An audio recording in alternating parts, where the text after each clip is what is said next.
Welcome back to another episode of Inside Multifamily Access Control with my friend Colin. Colin, how you doing? Doing well. Happy to be here. Wonderful. Always appreciate you being here. Appreciate Salto's support in doing this. But today we have a special guest with us, Steve Davis from Operto. They are a hotel and rental property guest experience company, and we'll let Steve explain who the company is probably in a better way than I can, often just reading what's on the website. But yeah, so Steve, thank you very much for taking the time to join us. Really appreciate it. You bet. Thanks for having us on.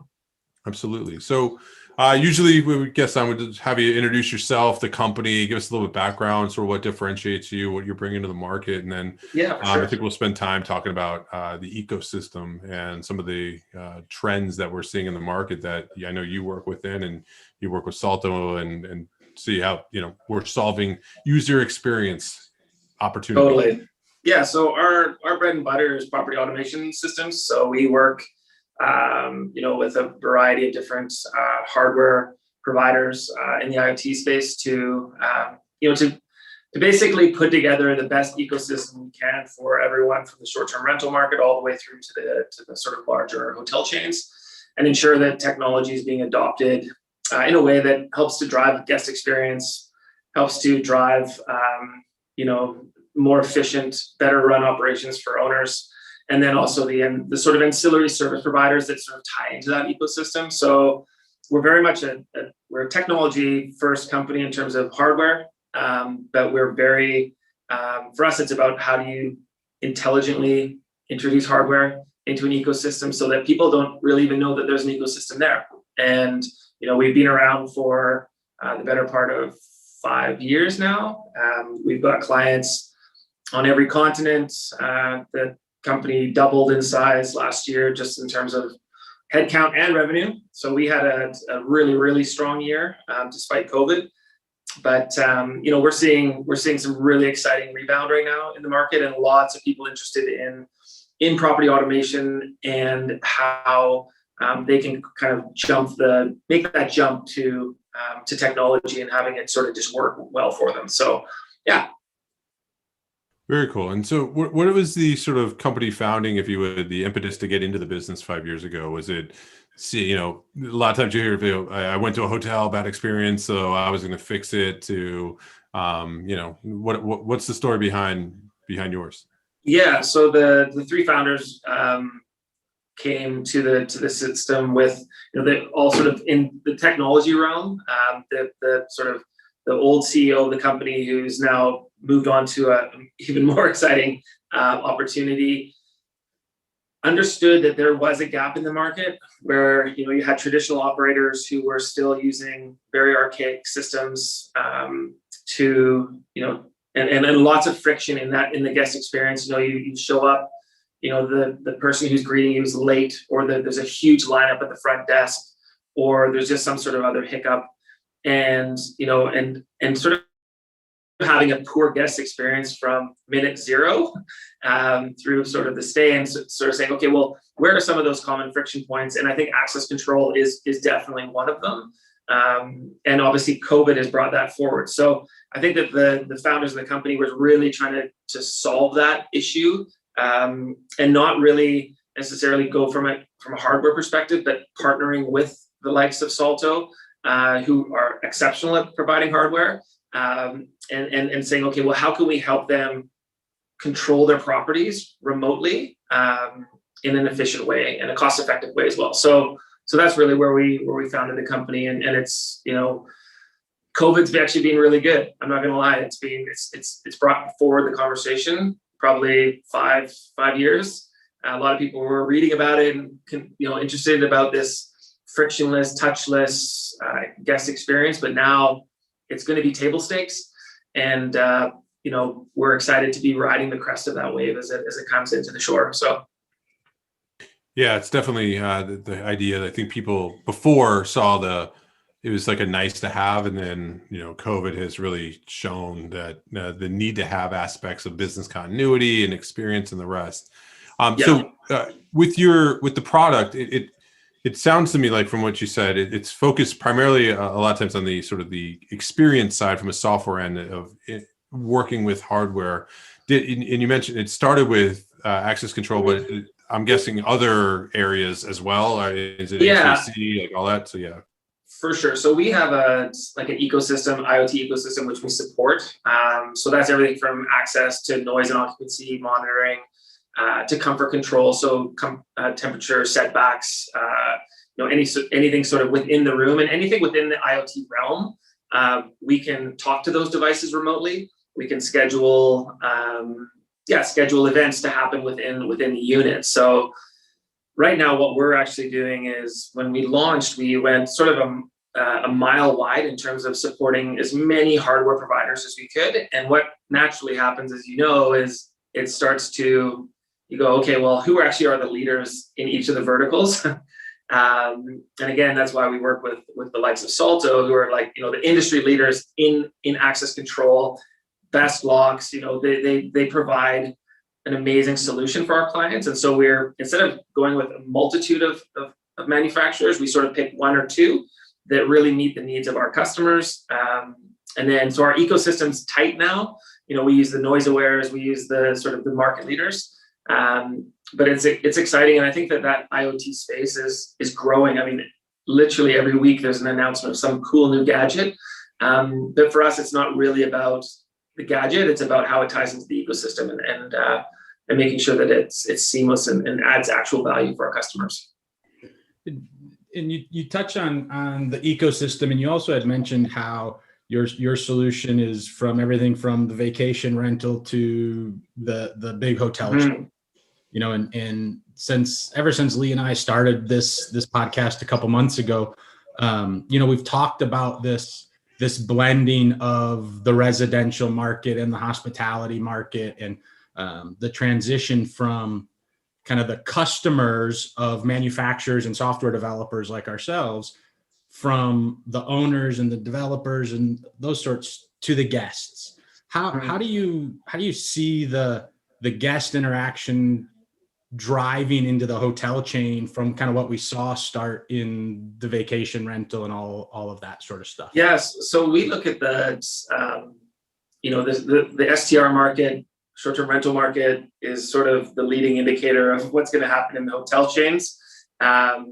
We look at it as sort of a triangle. So if you look at sort of what does the interaction look like between the guest, the owner or manager of the property, and then also the sort of teams that are servicing the property. And for us, we've actually just launched an operating system last week, which is going to, it's a progressive web app, which is, it will essentially help with the communication between those three stakeholders.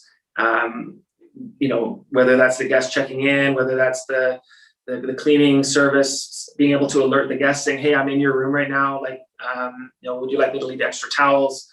To the owner being able to monitor, how fast their teams are actually working through their way through the hotel and cleaning and offering early check-in. So it's that sort of ecosystem. And I think that, with COVID, what we've seen is that there's just going to be an acceleration of that need from, it's not about the device, it's about what the device does to actually drive the experience of the guest. And so, that's why we work with yourselves, but I think it's whoever gets that right.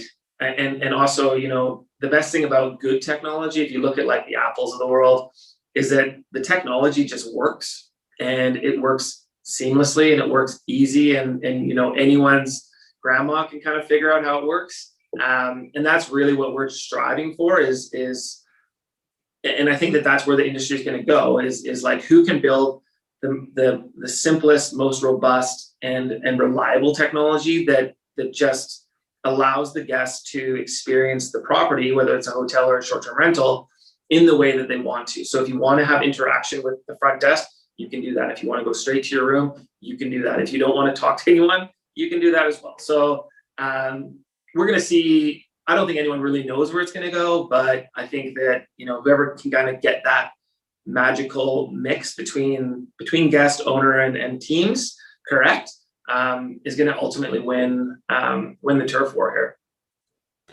Yeah. And so when it comes down to reaching to those different properties and that, what's the approach that you all take on that end? Because I find there's a lot of companies out there that do bits and pieces, right? There's like different people have different approaches, and then you even have like some people, they want to go to the big chains, but then the big chains, they don't necessarily have the pull at the local play, like all that stuff. So it's very fragmented, which leaves for opportunity for someone to figure that out. So I say that in Sure. a way of like exciting, not as like a bad thing. It's good, but like, so how do you see the market sort of going from talking about it a lot to sort of mass adoption? Yeah, I think right now what we're seeing, we've just actually completed a really large industry survey. And if you look at what people are most concerned about now as they travel, it's this notion of safety, personal safety, whether I'm getting on a plane, whether I'm checking into a hotel or a new accommodation or whatever. And the technology is really the only thing that enables that change. And so I believe that, especially in the hotel space, those that are sort of a little bit reticent to making change and moving into this new paradigm are going to suffer. But it's going to be a wild ride, right? Like there's going to be, you ask what actually differentiates Operto from some of our competitors, because it is a crowded space. I mean, there's lots of opportunities. But I think what we believe is that it's not about, again, it's not about the device. It's like, how do you build simple solutions that consistently work and that you can support those solutions as well? So, we had a case last week where we had, a couple of hotels that are down in Dallas. The storm hits, they go down, it's 2 a.m. and it's like, okay, how can your system hold up? Can it, they're taking mass bookings on because they've got extra, people are swarming to empty rooms. And we're, our customer service team is up, through the night supporting that. And then, so I think there's obviously the device side, which is important, and the technology side, but there's still that human element. And I think that actually, if I was to say, like, what is the differentiator for Operto right now, is that we've got that right combination of devices, experience, and then support. Because it's a huge learning curve, right? Like you're talking about moving in a whole industry sort of out of the old school and into this sort of new paradigm. And so for us, supporting what we do is just important as the solutions that we provide. Yeah, no, I can appreciate that. And it just plays to a lot of the stuff that we've been talking about, how there's all these new use cases and needs, but we a lot of times will apply the old ways of doing things to the new, and we wonder why it's not working. So taking a different view of it. So let me flip it to the other side of, like, when you look at your business, when it comes to partnerships in the ecosystem, what defines a good partner from an okay partner to someone that you don't want to work with? Like what are you looking for from organizations like in our industry, or like, why do you love Colin so much? What they do, but for real, like what is, because that's also changed, I think. For sure. Before was you would roll up and be like, give me your APIs, and then they'd throw it over the fence and you didn't need to worry really about anything, right? So where now the ecosystem is very different. So how do you define success? Absolutely. So for me, this is why we work well with Salto, it's about partnerships, right? And co-selling opportunities. So for us, like if we go into a new hotel and we are talking to them about, moving things along for them, we will go in, we'll say, okay, well, we're going to bring Salto, Operto, and then we're going to bring, say, Noise Aware, or we're going to bring another solution provider in a slightly different space, and offer that as a solution, an all-encompassing solution. Now, they don't necessarily need to take that on day one, but instead of just trying to sell in like, oh, we do this, it's like we team up, and I really believe that a team selling approach to this kind of stuff is by far the most effective way. We know what we do really well, we know what we don't do really well, but we know that, like, for instance, that our device that we work very nicely with Salto's devices. So that's a natural partnership. Now we know that our sales team is selling their solutions, and we know that their sales team is selling our solutions, and so it's this sort of solution selling approach, and making sure that you're working with partners that that do support customers at 2 a.m. That things go off the rails, that they're responsive, they hold lots of inventory, that they give you good pricing, that it's that transparency and that sort of trust that I've found. I mean, I've only been in the CEO role here for 6 months, but what we've really done well is pared back the number of companies we work with, but the ones that we do work with, we work with them very effectively. It's very like this. So yeah, no, that's it's interesting because that's also changed sort of the relationship, if you would, with the before it was like you wanted to have every brand so that you can say yes to whatever you've walked up to, and yeah, we were probably good at a lot but exceptional at nothing. for sure. Where now I think everybody's a little bit more up to speed on the value of going deep with certain sort of like.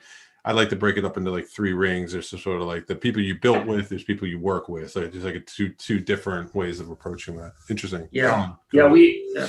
No, go ahead, Steve. If you have Yeah, no, it's that notion of, logo soup on your website. It's not about actually supporting every single manufacturer. It's like, okay, instead of being a mile wide and an inch deep, it's like, how do we actually pick 2 or 3 in each vertical and put the correct solutions together for the team, for the, someone who's in the STR market is potentially not necessarily a Salto customer in certain instances, right? So we might work with someone else, or, and there's certain instances where we'll only work with Salto. So it really depends on having a good ecosystem and working within it.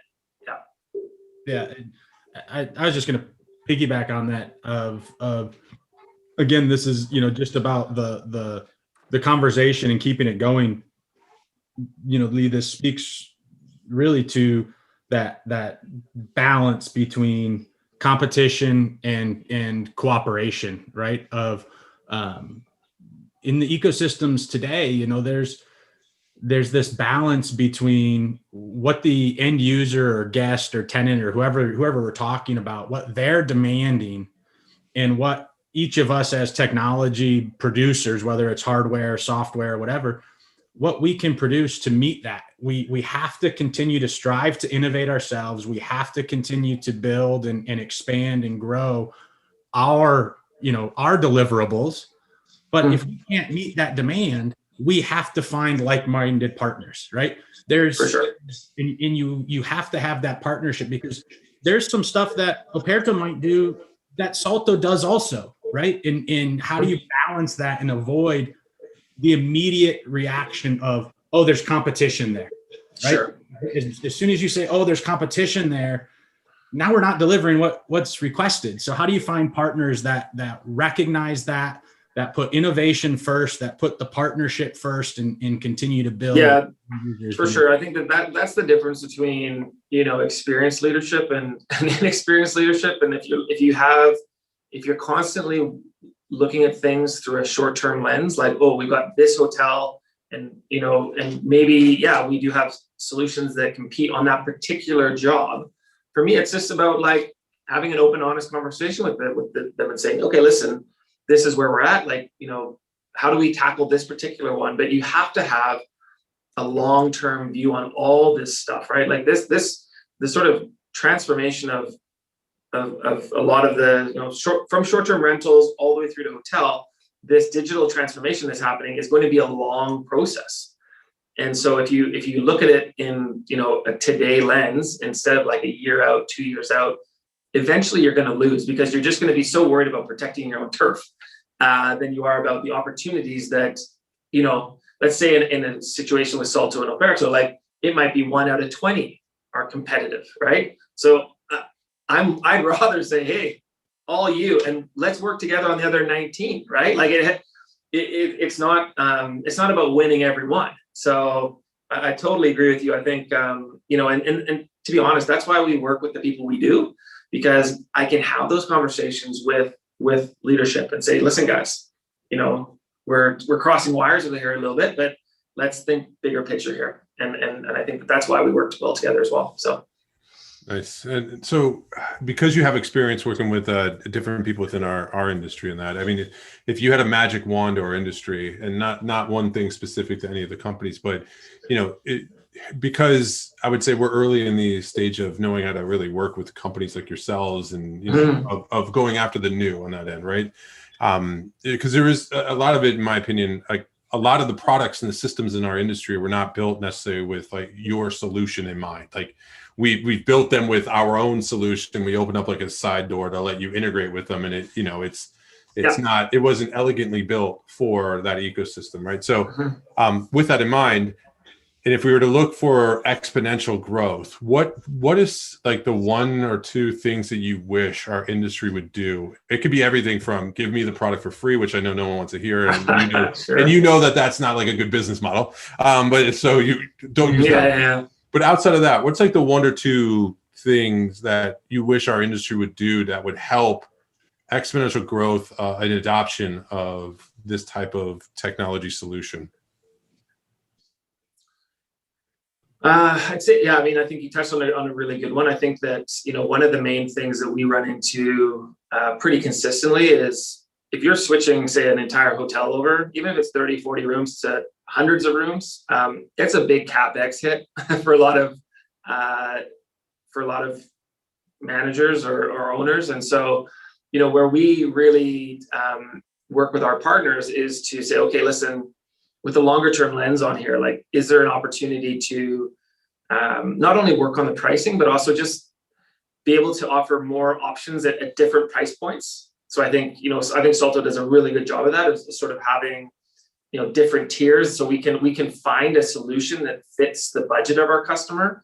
But then also, is there some creative ways we can finance this stuff, right? Can we offer different ways of pushing our solution in, giving X number of months free, or financing it, or whatever, just getting creative. Because I think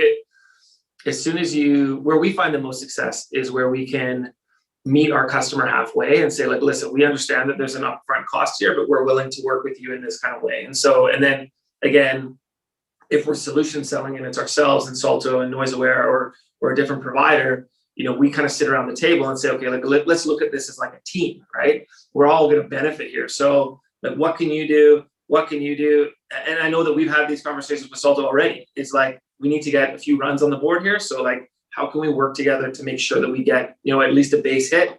Because a lot of the ways that this stuff works is it's land and expand, right? Like, you'll get a 50-room hotel, but they only want to put 10 of the doors on your system because they want to test it out. They want to put their toe in the pool. So we'll get them, and as soon as they've had a positive experience over the first 3 months, it's boom, all the doors come on, and it's like go time.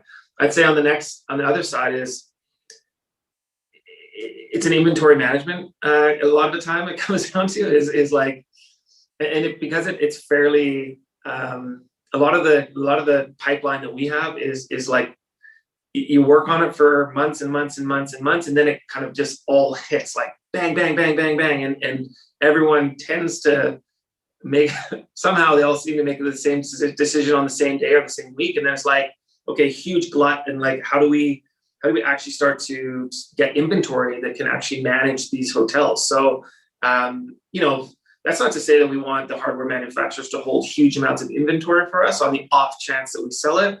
But I think that that's also one of the main things that we'll all get better at as we sort of start co-selling these solutions is, what does the demand look like, sort of seasonality of the demand, and then making sure that when we do sell a solution in, that our customers aren't waiting 8 weeks, 12 weeks, 16 weeks for the locks to be manufactured to put them on the doors and then start the beta test and on and on and on. So I think that there's going to be some learning for sure, but I think that that's going to be key, is because selling a software solution is like, we turn it on, here it comes, right? It's fluid. It's just a couple of flags on the database and up they come. But it's different when you're actually physically putting a lock on a door, and you've got installation and you've got actual manual things going on. So that's, so I think we'll all get that balance right. But I think so I think the pricing and the sort of solution selling is the one side. And then on the other side is definitely, making sure that when we do hit one, that we're able to fulfill that customer in a reasonable time frame.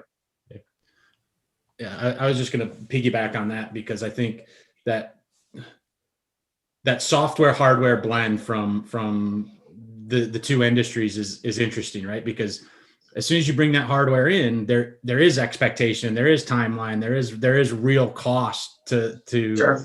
produce and hold that inventory. So one of the things for the security industry as a whole, oftentimes innovation or iteration, as we're more prone to, rightly, is all technology focused. In a lot of the conversation is around technology, but we've got to start thinking about business processes and business models and innovating that as well. And I don't just mean RMR and SaaS cloud models, right? I mean, that Sure. talking about that, but it is, how do you work with ecosystem partners? What does a partner mean today? What is an installation partner versus a platform? And so I think there's a lot of conversation that needs to not be around technology innovation, but just business processes and things of that nature.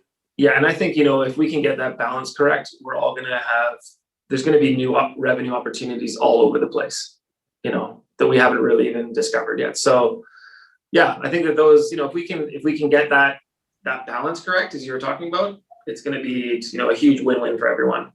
Yeah, no, and I think it's fair too. One thing that we like in working with different ecosystem partners too is sometimes to realize that a lot of the ecosystem partners are always asking for things from the lock companies, and the ability though to, you actually bring it up. I think there's an underappreciated awareness of, like, if you can bring pipeline to help manage the development of the factory, it's amazing what manufacturers would be willing to. I mean, they would roll out the red carpet for you if you can figure out how to make them more efficient down the road, right? And then it's, magically things just open up and opportunities come and the rest. So yeah, but I agree. I think, and my question is a little bit leading in that end, but it's that I do think that the cost for dollar per door, there's something there, and it is based off of, I think,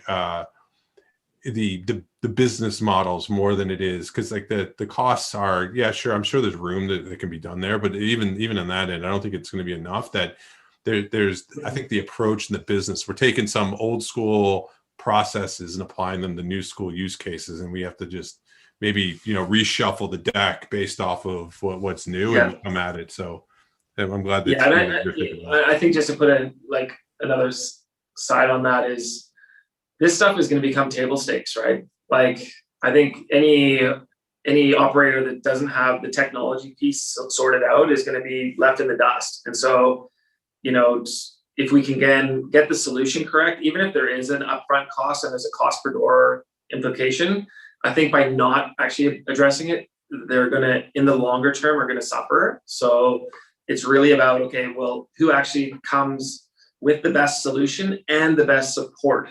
Because that, to me, it's the reason, like, a lot of our business at Operto, not to sort of toot our own horns, but a lot of our business comes from people who have gone with cheaper service providers, who, at 2 a.m. on a Sunday morning, the locks don't open, or there's been some problem with the software. And so we will get a lot of that business because they won't support it like we do. So I think there's a fine balance there for sure.